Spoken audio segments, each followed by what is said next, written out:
Hello everyone, it's me Tabo and welcome to another episode of Coding for Superheroes. So today we're going to be playing around on the ThreeJS editor. I've got some cool animation that I will be sharing with you. Very simple stuff, but it looks really cool. And one of the reasons why I'm also doing this is to kind of illustrate how easy it is to test out ideas on the ThreeJS editor, because you can add geometry quickly, move things around, basically just test things out quicker, without having to code everything manually. So without further ado, let's just jump right in and just have some fun.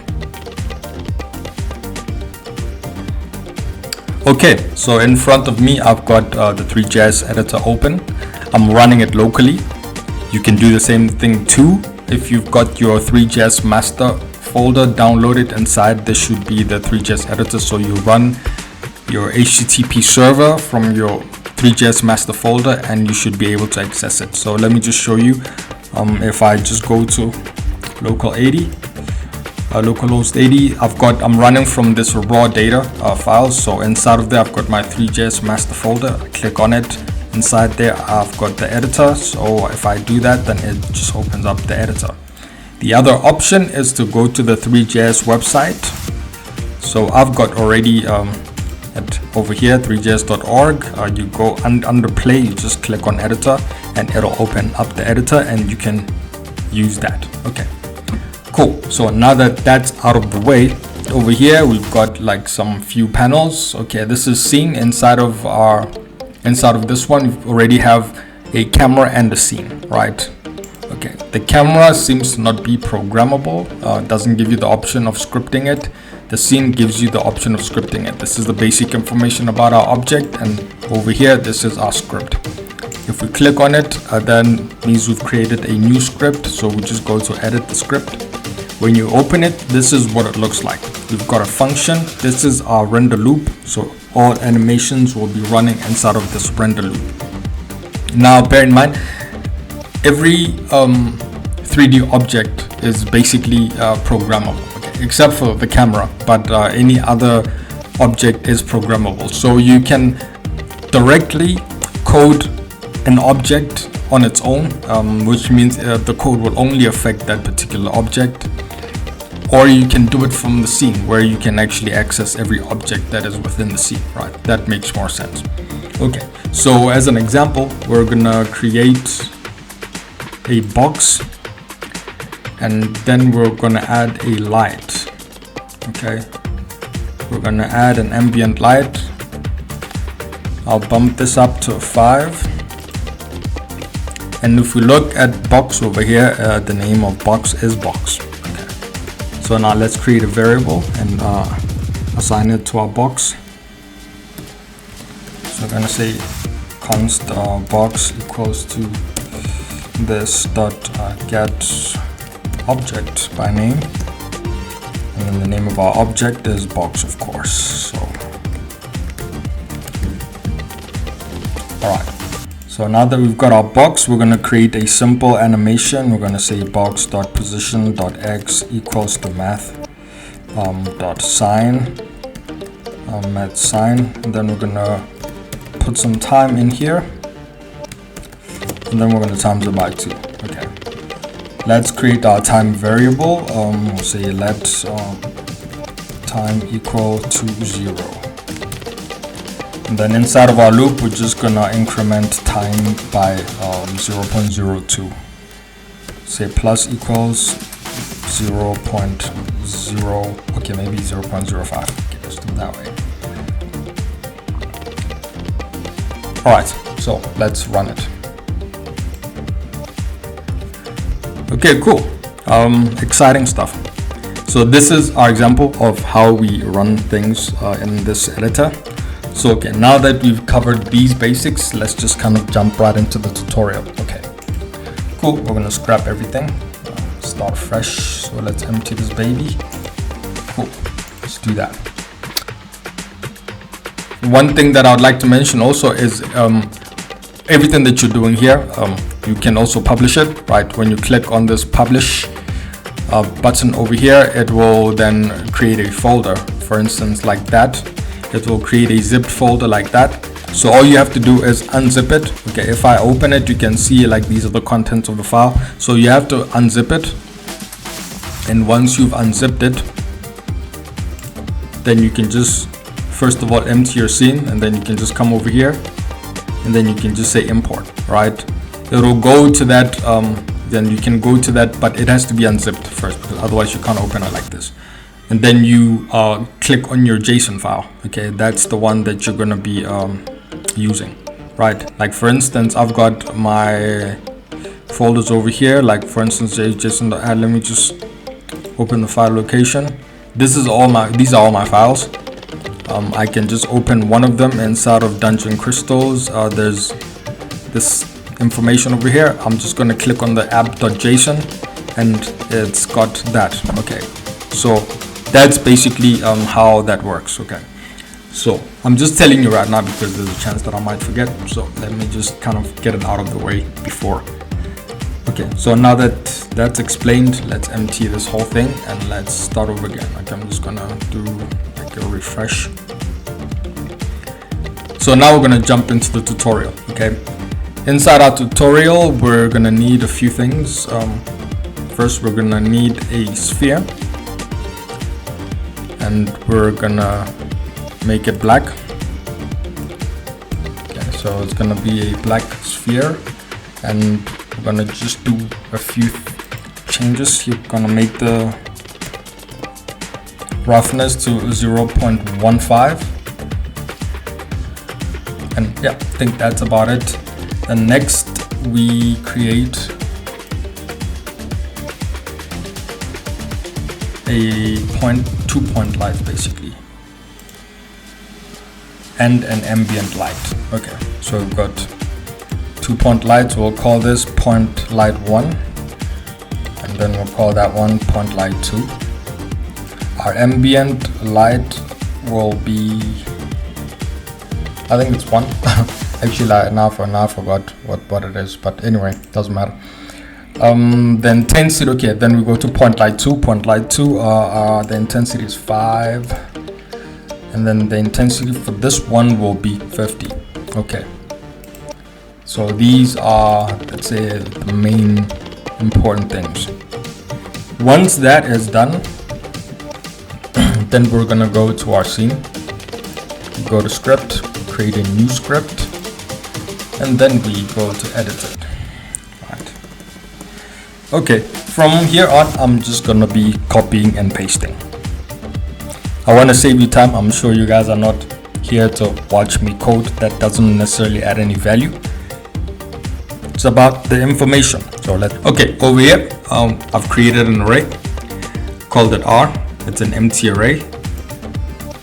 Then underneath, created a for loop. Now this loop is gonna run 3 times, right? What it's gonna do, it's gonna create 3 rings of spheres.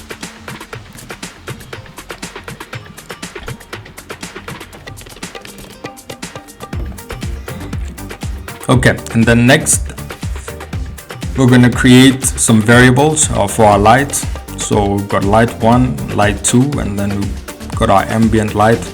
Actually, this is not really necessary. Let's squash that. And then we'll have a light offset. Now this will just be used for the animation. We've got a time variable, which is equal to 0, and then we've got like 3 RGB values. Now these will also be used to animate the color for our light. Okay, so far we've got that. Our ambient light, I made that the intensity to 5, so that you can see what the the spheres look like so far. Okay, one thing I'm gonna need to do is change the color of our spheres so that you can see what they look like when I run this code.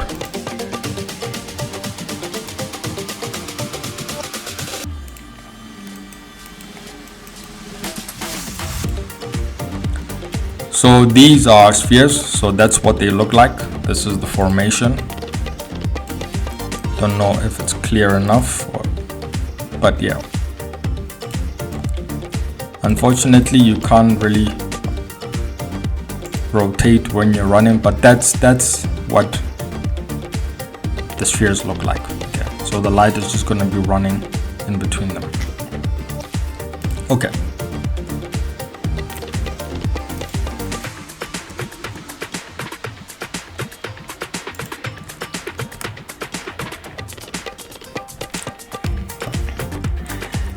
Inside of our animation loop, we're gonna increment our time by 0.030, and then here we're gonna animate our RGB values, and then I'm gonna assign them to both lights. Okay, to the RGB values of our point light.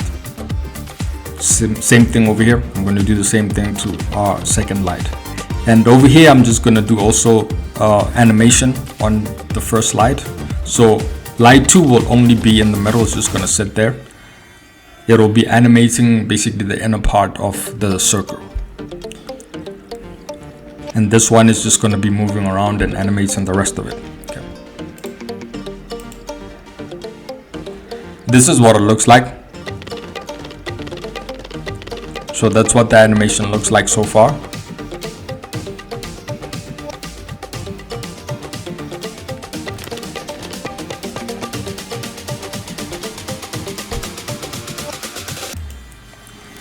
Okay, the next I'm gonna create a variable called offset, and this will be used to offset the animation for our spheres.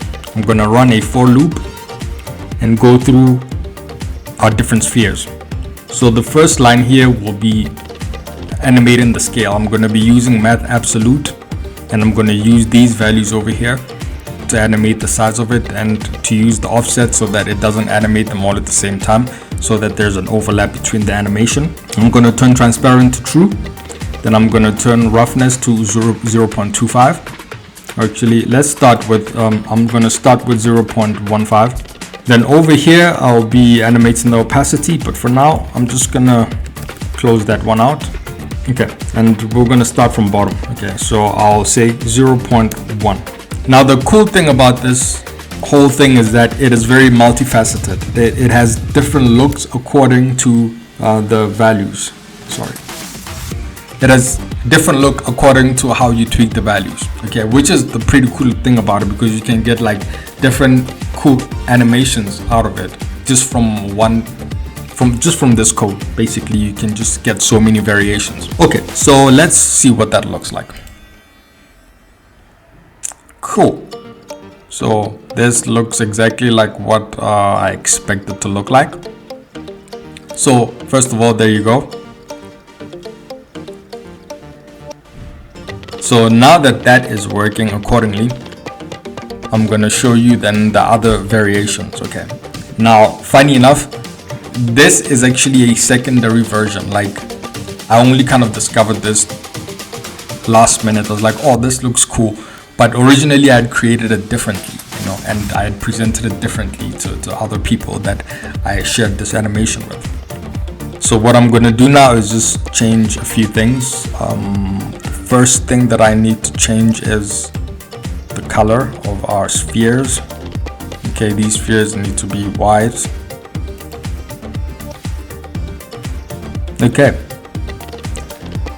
So by changing the color, now you can actually see what the whole animation looks like. Okay, so this is the final one that I presented the last time, and it looks the way that it looks with the spheres being black. But let's just kind of go through the different variations. Okay, let's start with 0.1 because I don't actually remember what it looks like myself. Okay, cool. That's that. A bit boring, but it's fine. Okay, that's what 0.2 looks like. I remember 0.3 looked also was okay. 0.3 and 0.5. So this is what 0.3 looks like. That's pretty cool. Okay, so I'm just gonna skip through some. I'll do the ones that I remember looking cool.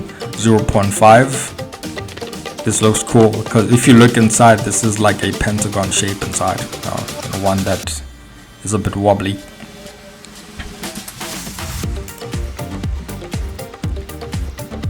And the other one, I'm not gonna do them all. Let's try 0.7, I think. Okay, 0.7, okay, cool enough. 0.9, I think is a cool one. Yes, 0.9 looks really cool. I like this. What I've noticed is that the odd numbers actually produce really cool effects. Let's do 1.2. Now, I don't want to also, of course, do too much because this can take forever. So these are like the different variations that you can play around with. Okay, so you can get all these different effects. And one last one was 3.2 with this one, not 3.1 but 3.2. That looked cool. I mean, as a matter of fact, I think 3.2 and 3.1 don't look too different from each other, but the 3.1 works for the dark one.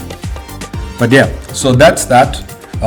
Then one other thing that I created, the animation of the opacity. Now this, it looks, well, this is what it does actually, you know, like it adds like these kind of bubbly effects to the animation. So yeah, so there you go. So that's basically the whole tutorial, and that's, yeah, what you can actually get from it. You know, you can play around with it. You can change the size of the spheres, like just play around and see like what kind of other different effects you can get. But I think this is pretty cool. It's actually cool. I think the things that you can create with just math functions. And the nice thing about them is that, you know, you can tweak them so many times and just always get like really cool effects, that like unpredictable stuff, you know, which is pretty cool. I like it. So yeah, I think that's about it, you know. So yeah, without saying too much, this is the end of our session over there. Yes, if you want me to go back to the original, let me go back just in case you might forget what that looks like. So this is the original presentation. Okay, that was 3.1, and we need to blacken these babies.